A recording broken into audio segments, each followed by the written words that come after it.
All right, Dungeon Crawlers, we're here still at Teen Author Boot Camp talking to David Powers King, author of Woven. And how are you doing so far? I'm doing really good. Been enjoying this morning so far. Nice. So now, Woven's your latest book, correct? Woven is my first book. Okay. Just came out a couple of months ago, so I'm very, very new to the whole publishing world. Yeah. So it's been a fun experience so far to learn what the business is all about. Nice. So what is Woven about? Woven is about a young man who has dreamt about being a knight for his kingdom his whole life, but then he gets murdered by a mysterious figure in the woods. And then the only person that can see his ghost is the princess of the land, who despises him.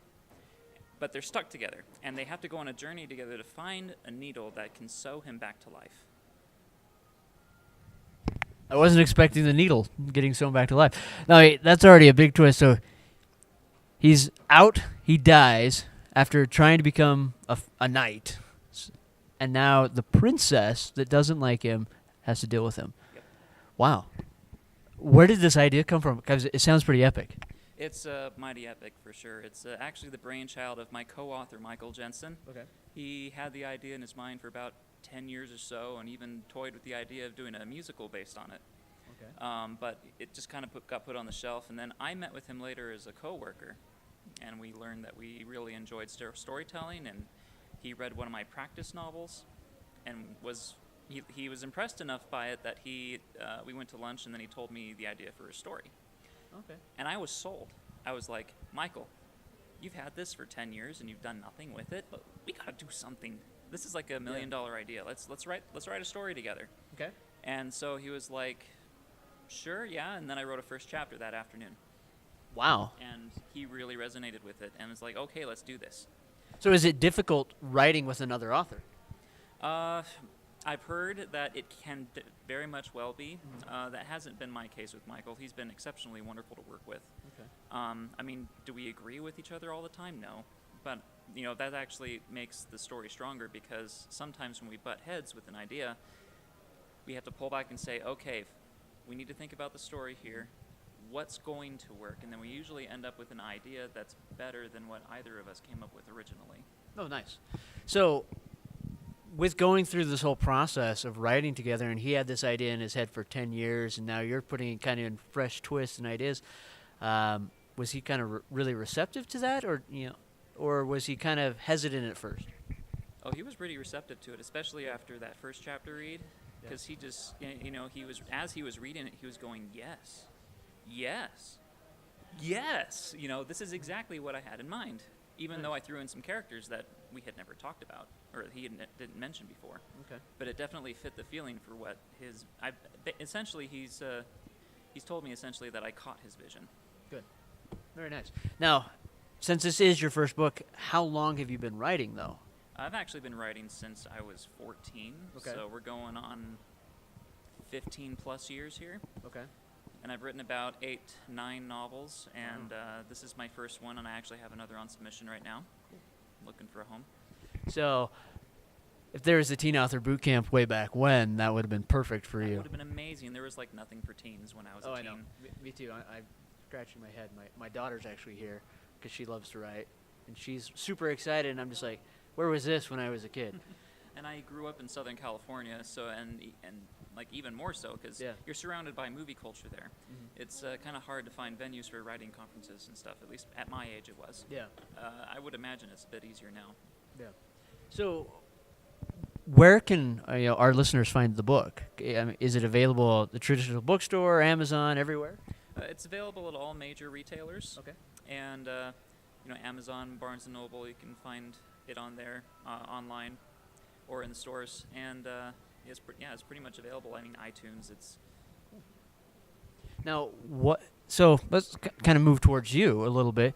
What are things that you like to do besides writing? I mean, what are some things that you do to pass time? Well, I really enjoy watching films. I'm actually part of a group online that does movie reviews online, and I've been with them for a few years. I'm also quite the Lego fanatic. Oh, yes.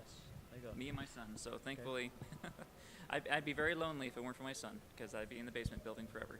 So this is a good question then. So with the recent announcement that Lego's made a deal to bring Doctor Who into the Lego world, is that exciting? That's super exciting.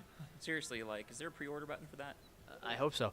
What about this kind of the Skylanders type take? They're doing the Lego's Dimension. Have you seen that yet? I haven't, no, actually. So basically, you can pick up little Lego figures that you can build in that, and then you put them on these mounts, and then you can put them on a portal, and they go into a video game world.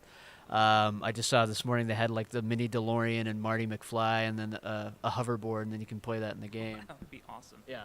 Nice. So I'm a huge Lego fanatic as well. It's insane how much the prices have gone up. I mean, like recently I went into a Lego store with my daughter, and I'm like, see that? That's a classic box. It's just squares and bricks. You make everything with your imagination. She's like, that's stupid. Unless you're going for bulk bricks, though, you Yeah. know, and then because then you can like make your own stuff. Yeah. Like big. Well, that's what I remember. Getting those big things. buckets of Legos Oh, yeah. and building whatever. If you wanted a tricorder or a phaser from Star Trek, you had to build it yourself. Now you can buy a kit and it comes all that way. But she just thought that was the weirdest thing in the world. Of course, I also showed him how we did research papers with encyclopedias and not Google and the internet, and she just thinks I'm weird. But okay, so Lego fanatic, movie critic. Now, do you have to get a license for that, or is it just Not something? really. I mean, it's just something that friends and I do for fun. Okay. And I'm actually, I don't know, some of my friends in the group are like much bigger movie buffs than I am, even Okay. though I like to think I know what I'm talking about. I focus mostly on animation. Animation. Yeah. Okay. So now, when you're writing up, say, a movie review, is it video or is it written? Written. Okay. So when We're starting to branch out into podcasts. okay, so when you're doing that, do you try to play nice, or do you just give it all for what if the movie stinks? I just try to give it a fair review and Okay. rate it on its merits. My idea is if you're going to go into a review that you, whatever you're going to be reviewing, you rate it based on its merits. You don't base it off of anything else that exists, because that's I think it's kind of disingenuous if you're going to, like, say, a debut director's film. Mm-hmm. If you watch, and it's like science fiction, if you watch that and then compare it to Ridley Scott or James Cameron, Yeah. because those guys are seasoned veterans in that realm. And so, yeah, maybe it wasn't the greatest science fiction movie, but for a first time around, maybe it had some good points to talk about. And Okay. it might be unfair to compare them to the big guys. Let the little guys have a chance to grow and learn as they continue in their path. That's really good advice. So just focus on the merits of the movie, or in this case, even a book. Or even a book. Yeah. Okay. All right. Well, everyone, go pick up Woven. You're gonna love it. I mean, a guy gets sewn back to life with a needle, and that's original in itself. Sounds like a great story, and a princess that hates the good guy, I guess. So, Michael Jensen is your co-author, and then David Powers King. So look for this, and you have more stuff coming out soon. We're working on another one for this, and Okay. And I mentioned I've got a zombie novel on submission right now. Zombies. Yes. Nice. Okay. All right. We'll look forward to more from David Powers Kings. Or did I say that backwards? No, I did not. My tongue is getting tied. This is crazy. I'm so excited. All right. We'll catch you next time.